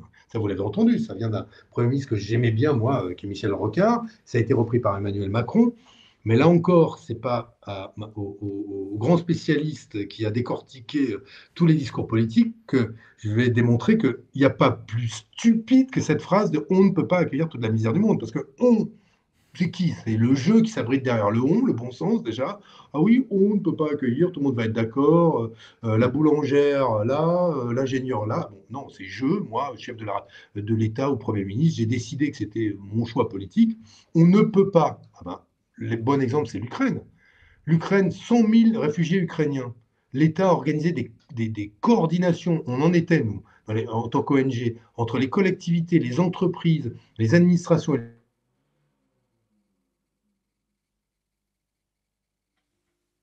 Nom d'un chien. Ah, what the fuck. Euh, Ah, Ah, Benoît, voilà. Ouais. je suis de retour. Hop, pardon. Je ne sais pas ce qui se passe. Moi, je me vois plus, mais je te vois toi. Tu Ah oui, m'entends? oui, c'est normal, c'est normal. Attends, regarde, hop. Tu dois te revoir normalement. mes voix. Navré, navré, je sais pas, il y a eu un petit drop de frames, comme on dit chez nous sur Twitch. Du coup, ça t'a coupé dans ta lancée. Oui, Heu, on ne peut pas accueillir. oui, J'étais sur l'Ukraine. oui, Le oui. peut pas. 100 000 réfugiés ukrainiens, il n'y en a pas un qui dort dehors. Pourquoi? Parce que la France a parfaitement montré qu'elle était capable d'accueillir 100 000 personnes arrivées quasiment du jour au lendemain, en quelques semaines.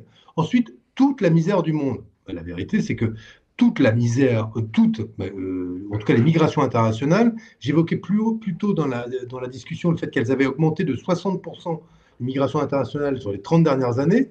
La France, c'est seulement de 36%. Donc en Mmh. fait, on a pris ceux qui sont venus vers la France, c'est une petite fraction de tout cela. Et la misère du monde, alors là, c'est quand même la meilleure de toutes, c'est que quand tu regardes le niveau de diplôme des gens qui viennent, on n'est pas du tout dans un sujet. C'est nous transformons des gens qui ont des compétences en personnes pauvres économiquement Mmh. parce que nous avons choisi de ne pas les inclure. C'est-à-dire qu'en fait, c'est la richesse que nous transformons en misère, c'est l'or que nous transformons en plomb, mais pas se tromper. Et donc derrière cette phrase de prétendu bon sens, il y a Mmh. une vraie arnaque politique. Et je regrette qu'une grande partie de la gauche ait à un moment choisi d'inscrire sa politique ou son absence de politique, parce qu'en fait elle n'en avait plus, derrière cette phrase on ne peut pas accueillir toute la misère du monde, quand même sur beaucoup d'autres choses, Michel Rocard et conserve mon respect et mon affection. Mmh. En fait, dans ce que tu dis, il y a quelque chose que je trouve, assez précieux, et peut-être une ligne directrice. Le La question, migratoire, comme beaucoup de questions, elle se règle, bah, tu sais ça parfaitement, elle se règle ou en tout cas elle s'équilibre, ou elle se noue plutôt, voilà, elle se noue dans le débat public autour de choix de vocabulaire. Et là-dessus, pendant très longtemps, il y a eu cette fausse, dichotomie qui était proposée entre l'intégration et l'assimilation. Avec, des Éric Zemmour, des Bruno Retailleau qui disaient: «Bah, les immigrés doivent s'assimiler, donc oublier toute autre identité que celle française si, ils et elles veulent rester chez nous». Et puis en face, le seul contre-discours, c'était l'intégration avec ce mot un peu, assez mal défini d'ailleurs, dont on comprenait quelque part que c'était une forme d'assimilation plus soft. On essayait de faire partie de la société tout en gardant quand même une part de sa culture. Et c'était tout ce qui était proposé. Et en fait, toi, il y a eu, et il y a encore une vraie question de vocabulaire, une vraie question de lexique pour réussir à proposer un vrai contre-discours qui souvent s'articule autour d'un mot. Et il y a Jean-Luc Mélenchon qui avait tenté quelque chose avec la créolisation, qui était, moi je trouve sur le fond, qui était une belle idée et un beau combat à tenter de mener en disant, bah écoutez, non, on va plutôt mettre en avant l'idée que de toute façon les identités s'hybrident, que de toute façon les identités se créolisent, que de toute façon la France de 2025 n'est pas celle de 2000, qui n'est déjà pas celle de 1945, et que ça n'est ni bien ni mal, c'est comme ça et ce sera toujours comme ça. Bon, après, le mot était peut-être un peu compliqué à vendre, le terme de créolisation était peut-être compliqué à comprendre, la référence à Édouard Glissant était peut-être lointaine. Et en fait, toi, il y a un autre mot que tu répètes depuis le début de cet entretien, comme allant de soi, et qui en fait peut être utilisé peut-être comme une manière de sortir par le haut de ces débats, qui est le mot d'inclusion, qui est de dire, mais en fait, il faut viser ni l'assimilation, parce que c'est pas humain de demander à des personnes d'oublier toute une partie d'elles-mêmes, d'oublier d'où elles viennent, d'oublier même parfois qui elles ont été. Enfin, c'est pas possible. Et puis les identités politiques et individuelles, elles sont toujours plurielles. Donc l'assimilation, c'est un errement. C'est juste une manière de déguiser la fermeture. L'intégration, ce mot, il a été il a été tellement dévoyé, étiré, flouté qu'on ne sait plus vraiment ce qui désigne. La créolisation, c'est compliqué à vendre. L'intégration, enfin l'inclusion. Et ce qui est fort, je trouve, dans le concept d'inclusion, c'est que sa charge appartient quelque part davantage à l'État qu'aux personnes immigrées elles-mêmes. C'est-à-dire que l'intégration, le mot est conjugué de manière réfléchie. C'est-à-dire qu'on demande aux gens de s'intégrer. Alors qu'on pourrait retourner en disant, mais non, c'est pas aux gens de s'intégrer, c'est à la République française d'intégrer les gens qui sont sur place. Et le mot d'inclusion, pour le coup, il possède ça de lui-même. C'est-à-dire qu'on ne va jamais demander aux gens de s'inclure, ça n'aurait pas de chance. C'est à la République française de trouver les moyens d'inclure, de donner aux personnes qui viennent les moyens d'être incluses dans notre tissu social. Et je me demande si, alors voilà, c'est une piste de voilà, c'est une réflexion, je réfléchis à haute voix. Je suis pas sûr que je sais pas si je suis d'ores et déjà convaincu, mais en tout cas, je me demande si dans ce mot d'inclusion, il n'y a pas une forme d'alternative lexicale précieuse qui nous permettent de sortir par le haut d'un débat qui est clivé entre des mots qui sont chacun soit piégés, soit insatisfaisants? Alors oui, merci. D'abord, il faut quand même rappeler que le mot assimilation est directement emprunté au lexique qui était celui de la France coloniale, qui au moment d'évoquer la naturalisation des indigènes, disait que la France devait sortir inchangée de sa rencontre avec l'étranger ou l'indigène. C'est qu'il devait s'assimiler parce qu'on ne tolérait pas l'idée que la culture de cet individu étranger, donc impropre en quelque sorte, vienne modifier, souiller quoi que ce soit de la culture nationale ou de l'identité nationale. Donc assimilation, c'est ça. C'est un emprunt à l'histoire coloniale française. Moi aussi, j'ai beaucoup aimé cette contribution qui a été celle de Mélenchon au débat à travers la créolisation. D'abord parce qu'elle fait ressurgir, et il faut lui reconnaître ce mérite-là, elle fait ressurgir un pan entier de la pensée française et caribéenne, des intellectuels comme Glissant, comme Césaire, comme Fanon, de la littérature caribéenne inspirée aussi de l'histoire de l'esclavage, mais aussi qui a posé la question coloniale comme une question centrale dans le débat politique. Et bon, les travaux de Fanon comme de Césaire sont remarquables, mais il faut relire la lettre de démission de Césaire du Parti communiste, quand il dit, et avec beaucoup de force, que si un jour les communistes venaient à l'emporter, et il le dit qu'il reste attaché à la lutte des classes, et que dans l'atelier, tout le monde était soudain devenu égaux, parce que comment dire, les travailleurs et les prolétaires l'auraient emporté, subsisterait malgré tout la question noire. Et en disant cela, il pose une des réalités qui est une des réalités de nos sociétés, c'est qu'il y a des questions liées à la colonisation et à l'idée que nous faisons sous différentes variantes que les Blancs ont une légitimité à civiliser le monde, eh bien, derrière tout ça, il subsiste des discriminations, des fractures, du racisme, de la xénophobie et des phénomènes de domination. Et donc, cette idée de la créolisation était intéressante parce qu'elle disait que de la rencontre entre ces femmes et ces hommes venus d'Afrique, devenus esclaves, affranchis, et les sociétés dans lesquelles ils ont grandi, se sont épanouis, ont pensé, etc., il y avait une langue, il y avait une culture, il y avait une littérature, etc. Oui, aujourd'hui, il y a meilleure qu'assimilation, il y a meilleure qu'intégration qui est trop chargée négativement. Il y a sans doute inclusion et interculturalité. Et ça dit quoi? Que A plus B n'égale ni à A, ni à A plus B qui coexistent, mais à potentiellement C pour ceux qui le veulent. C'est-à-dire à des transformations qui vont faire évoluer les uns et les autres, parce que ces transformations, là encore, je ne veux pas reprendre les travaux de Glissant, mais Glissant évoque les identités rhizomes, le fait qu'on a plein de racines et que il faut pouvoir qu'on coexiste plus ou moins pacifiquement avec chacune de ces racines. Ça, c'est nos histoires à nous. Mais si l'une de ces racines fait l'objet d'une stigmatisation permanente, elle va prendre aussi dans votre vie une importance qui est une importance de plus en plus grande. Si vous me dites à moi tous les matins, qui suis breton, que les Bretons sont incompatibles avec la République, qui sont sales, que c'est une bande d'alcooliques, bref, que toutes les caricatures viennent et ces caricatures sont servies comme des éléments du discours ordinaire sur les Bretons, bah, je peux vous assurer que je vais me tatouer un petit triskel sur le bras, que je vais me remettre à faire des fest-noz et que je vais me mettre les gamins à l'école de breton. C'est-à-dire que cette part de mon identité, parce qu'elle est agressée, va devenir plus importante.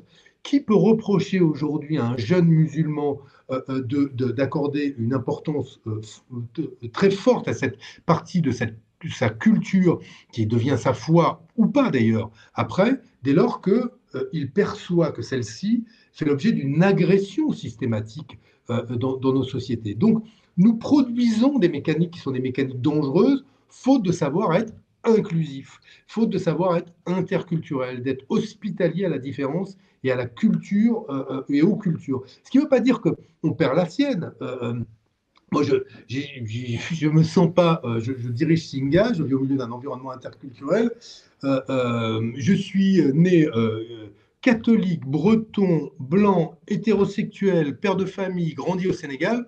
tout ça coexiste, alors avec mes contradictions, etc. Mais rien de tout ça n'a disparu parce que je travaillais avec des Ivoiriens, des Syriens, des Afghanes, et puis alors, en fait, je ne veux pas que je rentre dans cette liste-là parce qu'en fait, c'est impossible chez Singa. Mais vous voyez ce que je veux dire. Et c'est pas que le propre de chez Singa, on vit dans nos sociétés, voilà, dans des environnements de plus en plus interculturels. Et donc, euh, faut quand on a, dans un monde comme tel qu'il est, quand on a des atouts pareils, la diversité culturelle, mais passons surtout pas à côté, quoi.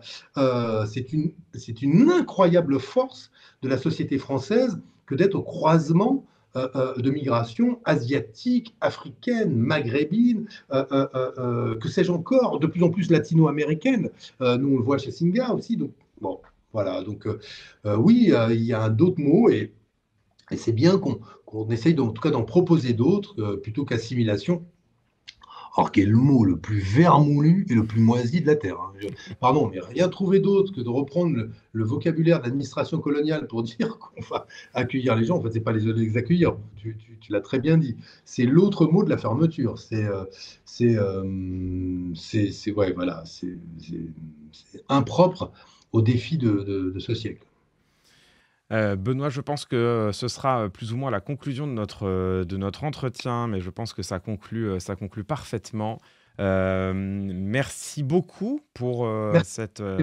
cette grosse heure et demie de discussion. Je rappelle pour toutes les personnes qui nous écoutent que donc Singa lance un financement participatif parce que baisse de financement, parce que le débat public états-unien mais aussi français a déjà un impact sur les financements privés, que les financements publics diminuent aussi et que donc Singa fait partie des associations qui ont besoin de nous pour continuer de mener leur action. Si tout ça vous a convaincu, le lien est dans le chat. Je crois lire que je crois lire que il y a eu un petit emballement manifestement. Enfin, je ne sais pas à partir de combien on est parti au début de cet entretien, mais en tout cas, j'ai vu une partie d'entre vous, une partie des viewers et viewers qui étaient heureux et heureuses de dire j'ai donné. J'ai donné. On est à 90% de la cagnotte. Ah oui, donc c'est allé relativement vite. Euh, À toi et merci. Incroyable. Et ben merci en tout cas, merci à tous les viewers, viewers pour les dons. Merci beaucoup. Merci à toi Benoît pour cet entretien. C'était passionnant. En tout cas, moi j'en retire un peu de matière à penser. J'espère que c'est pareil pour vous autres viewers, viewers. Je vais lancer une petite pause sur le stream, comme ça Benoît, on peut se dire au revoir proprement. Et ensuite, les amis, je reprends le live pour conclure dignement. À tout de suite, petite pause de quelques minutes, on revient. Merci à toi, YouTube, d'avoir suivi cet entretien. J'espère que ça t'a intéressé. Tu peux évidemment retrouver le financement participatif de Singa dans le lien qui sera dans la description, si jamais d'aventure tu veux contribuer à financer cette association. Et nous, on se retrouve de toute façon. Ce sera demain pour toi, Peuple du Futur, en tout cas ce jeudi, pour le prochain replay, évidemment, dès mercredi et vendredi sur Twitch en direct. Des bisous tout le monde, à très vite.